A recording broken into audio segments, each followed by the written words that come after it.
जेकर निहंग सिंह जथेबंदियां 26 तो बाद उत्थे उस दिन हाज़र ना हुंदियां जिस दिन RSS और BJP के गुंडियां ने स्टेज ते हमला किया सी, तां उस दिन जे निहंग सिंह जथेबंदियां ना खड़दियां तां इस अंदोलन ते बहुत बड़ा धब्बा लग जाना सी।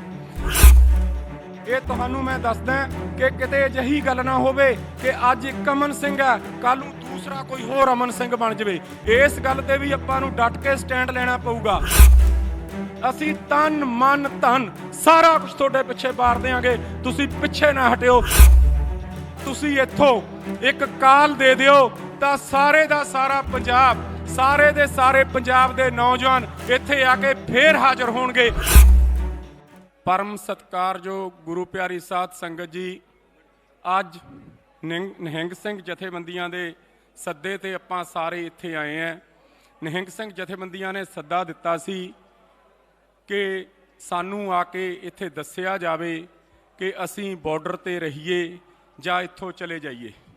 असीं इन्हां नूं बड़े माण नाल उसे दिन कहता सी कि जेकर अज मोर्चे दे विच सिख कौम दी खालसा पंथ की कोई शमूलीयत है तो निहंग सिंह जथेबंदियां ने जिहड़ियां कि किसी भी कीमत ते इस अंदोलन विचों वापस नहीं जाणगियां जी। सारी संगत वालों सारे पंजाब दे विच काफ़ी संगतां नाल वाह वास्ता पिया। उन्होंने कहा और विदेशों दीयां संगतां ने भी टैलीफोन करके कहा कि निहंग सिंह जथेबंदियां नूं सारियां वालों हथ जोड़ के बेनती कर दिओ कि निहंग सिंह जथेबंदियां इस अंदोलन की जिंद जान ने। जेकर निहंग सिंह जथेबंदियां 26 तो बाद उत्थे उस दिन हाज़र ना हुंदियां जिस दिन RSS और BJP के गुंडियां ने स्टेज ते हमला किया सी, तां उस दिन जे निहंग सिंह जथेबंदियां ना खड़दियां तां इस अंदोलन ते बहुत बड़ा धब्बा लग जाना सी। निहंग सिंह जथेबंदियां नूं एक बेनती करदे हैं कि तुसी इत्थे 300 ਜਾਂ 400 ਇਹ ਤਾਂ ਗਿਣਤੀ ਆਪਾਂ कर सकते हैं, पर मैं एक ਮਾਣ ਨਾਲ ਗੱਲ ਇਹ ਕਹਿਣਾ ਕਿ ਤੁਹਾਡੇ ਵਿੱਚੋਂ ਇਹਨਾਂ ਨੂੰ ਚਮਕੌਰ ਦੀ ਗੜੀ ਦੇ 40 ਦਿਸਦੇ ਨੇ ਤਾਂ ਲੱਤਾਂ ਥਰ ਥਰ ਕੰਬਦੀਆਂ ਨੇ ਇਹਨਾਂ ਦੀਆਂ।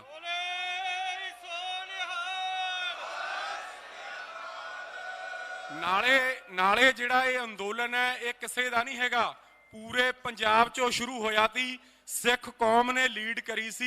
ਇਹਦੇ ਵਿੱਚੋਂ कोई आर्डर करके किसी ਨੂੰ नहीं ਕੱਢ सकता कि तुसी चले जाओ ਜਾਂ तुसी आ जाओ। फिर तो एक बंदे का अंदोलन हो गया यार।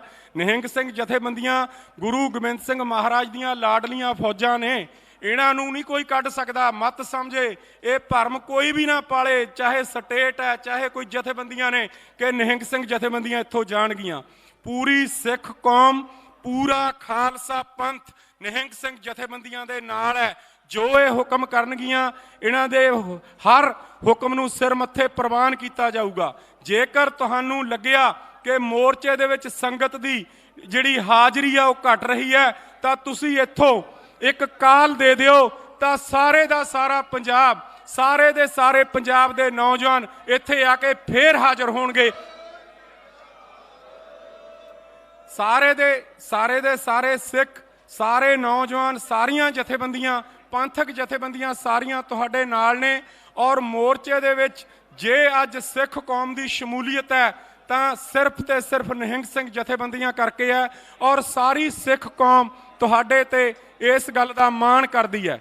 और असी सारे डट के जिन्ने पंथक जुझारू वीर ने सारे आए ने, क्योंकि उधर तो कोई जान नहीं दिंदा। इस करके सारियां जथेबंदियां वालों तुहानूं निमरता सहित बेनती करते हैं कि इस मोर्चे दे विचों कोई भी जथेबंदी वापस नहीं जाऊगी जी। तो तुहानूं हथ बन के बेनती है। दूसरे नंबर ते यह बेनती है कि जिहड़ा निहंग सिंह जथेबंदियां ने कहा कि दो मुद्दों ते ही बोलना है। एक जिहड़ा दूसरा है कि गुरु ग्रंथ साहिब महाराज की बेअदबी बारे जो निहंग सिंह जथेबंदियां ने उरे एक्शन किया ਉਹਦੀਆਂ भी सारी सिख कौम तुहानूं शाबाश दिंदी है और मोढे नाल मोढा ला के तुहाडे नाल खड़ांगे। एक मेरी तुहानूं हथ बन के जथेबंदियां नूं बेनती है कि अज सारी सिख कौम, सारा खालसा पंथ देश विदेश का तुहाडे वल देख रहा है और सारा तुहाडे ते इस गल दा माण करदा है। और तुहानूं एक हथ बन के बेनती करदे हैं कि तुसीं जिन्नियां भी जथेबंदियों एकता विच रखिओ, एकता विच बल हुंदा है।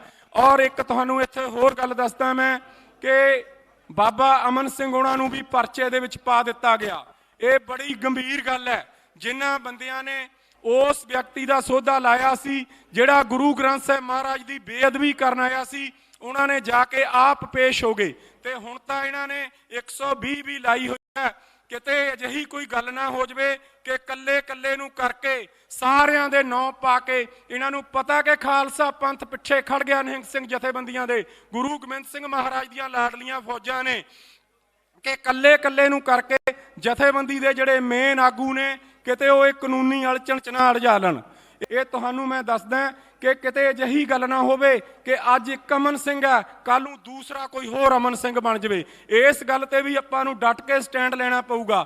ਇਹ ਫੋਟੋਆਂ ਦੀ ਕੋਈ ਗੱਲ ਨਹੀਂ ਹੁੰਦੀ, ਫੋਟੋਆਂ ਤਾਂ ਸਾਰਿਆਂ ਦੀਆਂ ਸਾਰਿਆਂ ਨਾਲ ਹੁੰਦੀਆਂ ਨੇ। ਤੇ ਨਾਲੇ ਮੈਂ ਤੁਹਾਨੂੰ ਦੱਸਦਾ ਕਿ ਮੈਂ ਤਾਂ ਅਮਨ ਸਿੰਘ ਨੂੰ ਬਹੁਤਾ ਮਿਲਿਆ ਨਹੀਂ। ਨਿਹੰਗ ਸਿੰਘ ਜਥੇਬੰਦੀਆਂ ਦੇ ਸਰਦਾਰ ਸਵਰਨ ਸਿੰਘ ਜੀ ਤੋਣੀ ਨੇ, ਬਾਬਾ ਜੀ ਨੇ, ਜਹੇਦਾਰ ਸਿੰਘ ਸਾਹਿਬ, ਜਸਵੀਰ ਸਿੰਘ ਹੋਣੀ, ਇਹਨਾਂ ਨੂੰ ਤਾਂ ਮਿਲਦੇ ਰਹੀਦਾ। ਅੰਮ੍ਰਿਤਸਰ ਅਕਾਲੀ ਦਲ ਵਾਲੇ ਨੇ, ਮਿਲਦੇ ਰਹੀਦਾ। ਪਰ ਉਹ ਬਿਲਕੁਲ ਉਸ ਬੰਦੇ ਦਾ, ਵਿਚਾਰੇ ਦਾ, ਉਸ ਨਿਹੰਗ ਸਿੰਘ ਦਾ ਆਪਣੇ ਦਾ ਕੋਈ ਕਸੂਰ ਨਹੀਂ। ਉਹਦੇ ਚਿਹਰੇ ਤੋਂ ਮੈਂ ਅੱਜ 2 ਘੰਟੇ ਬੈਠ ਕੇ ਆਇਆ। ਆਪਾਂ ਨੂੰ ਉਹਦਾ ਡਟ ਕੇ ਸਾਥ ਦੇਣਾ ਚਾਹੀਦਾ। ਜੇ ਆਪਾਂ ਸਾਥ ਨਾ ਦਿੱਤਾ ਤਾਂ ਕਿਤੇ ਇਹ ਨਾ ਹੋਵੇ ਕੱਲੇ ਕੱਲੇ ਨੂੰ ਰਗੜ ਦੇਣ। ਹੁਣ ਤੱਕ ਸਟੇਟ ਇਸੇ ਤਰ੍ਹਾਂ ਕਰਦੀ ਹੁੰਦੀ ਹੈ। ਸਟੇਟ ਨੂੰ ਇਹ ਗੱਲ ਭਲੀ ਭਾਂਤ ਪਤਾ ਲੱਗ ਗਈ, ਜਥੇਬੰਦੀਆਂ ਵੀ ਇਹ ਗੱਲ ਸਮਝ ਗਈਆਂ ਕਿ ਸਿੱਖ ਕੌਮ ਖਾਲਸਾ ਪੰਥ ਨਿਹੰਗ ਸਿੰਘ ਜਥੇਬੰਦੀਆਂ ਦੇ ਪਿੱਛੇ ਖੜਾ ਹੈ। ਇਹ ਗੱਲ ਬਹੁਤ ਤੁਹਾਨੂੰ ਜ਼ਰੂਰੀ ਸੀ ਦੱਸਣੀ, ਇਸ ਲਈ 1 ਮਿੰਟ ਵੱਧ ਲੱਗ ਗਿਆ। ਤੇ ਬਾਕੀ ਸਾਰੀ ਕੌਮ, ਸਾਰਾ ਖਾਲਸਾ ਪੰਥ ਤੁਹਾਡੇ ਨਾਲ ਹੈ।